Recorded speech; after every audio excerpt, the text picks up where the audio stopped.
اعوذ باللہ من الشیطان الرجیم بسم اللہ الرحمن الرحیم۔ السلام علیکم۔ حضرت آدم علیہ السلام نے جنت سے زمین پر آنے کے بعد 300 برس تک ندامت یعنی شرمندگی کی وجہ سے سر اٹھا کر آسمان کی طرف نہیں دیکھا اور روتے ہی رہے۔ روایت ہے کہ اگر تمام انسانوں کے آنسو جمع کیے جائیں تو اتنے نہیں ہوں گے جتنے حضرت داؤد علیہ السلام کے خوف الہی سے زمین پر گرے، اور اگر تمام انسانوں اور حضرت داؤد علیہ السلام کے آنسوؤں کو جمع کیا جائے تو حضرت آدم علیہ السلام کے آنسو ان سب لوگوں سے زیادہ ہوں گے۔ بعض روایات میں ہے کہ آپ نے یہ پڑھ کر دعا مانگی کہ اے اللہ، میں تیری حمد کے ساتھ تیری پاکی بیان کرتا ہوں، تیرا نام برکت والا ہے اور تیری بزرگی بہت ہی بلند مرتبہ ہے اور تیرے سوا کوئی معبود نہیں ہے۔ میں نے اپنی جان پر ظلم کیا ہے، تو مجھے بخش دے، کیونکہ تیرے سوا کوئی نہیں ہے جو گناہوں کو بخش دے۔ ایک اور روایت میں ہے کہ آپ علیہ السلام نے یہ پڑھا کہ اے پروردگار، ہم نے اپنی جانوں پر ظلم کر لیا، اور اگر تو ہمیں رحم فرما کر نہ بخشے گا تو ہم گھاٹا اٹھانے والوں میں سے ہو جائیں گے۔ لیکن حاکم و طبرانی و ابو نعیم و بیہقی نے حضرت علی رضی اللہ تعالیٰ عنہ سے مرفوعاً روایت کی ہے کہ جب حضرت آدم علیہ السلام پر عطاب الہی ہوا تو آپ علیہ السلام توبہ کی فکر میں پریشان تھے۔ ناگہاں اس پریشانی کے عالم میں یاد آیا کہ وقت پیدائش میں نے سر اٹھا کر دیکھا کہ عرش پر لکھا ہوا ہے لا الہ الا اللہ محمد رسول اللہ۔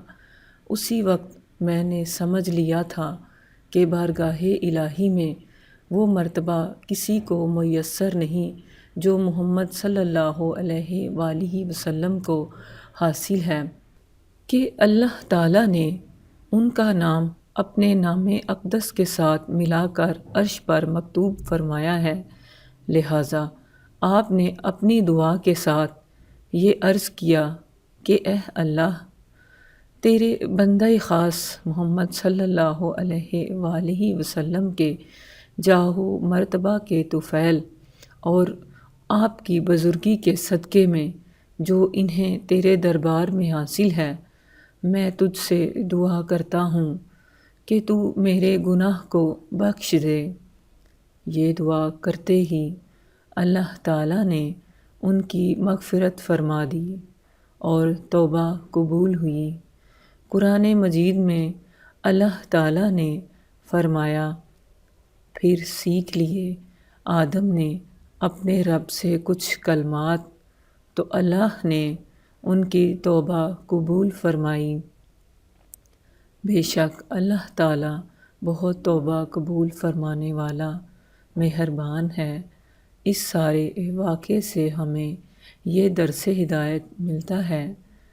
نمبر 1، اس سے معلوم ہوا کہ مقبولان بارگاہ الہی کے وسیلے سے بحق فلاں و بجا فلاں کہہ کر دعا مانگنی جائز اور حضرت آدم علیہ السلام کی سنت ہے۔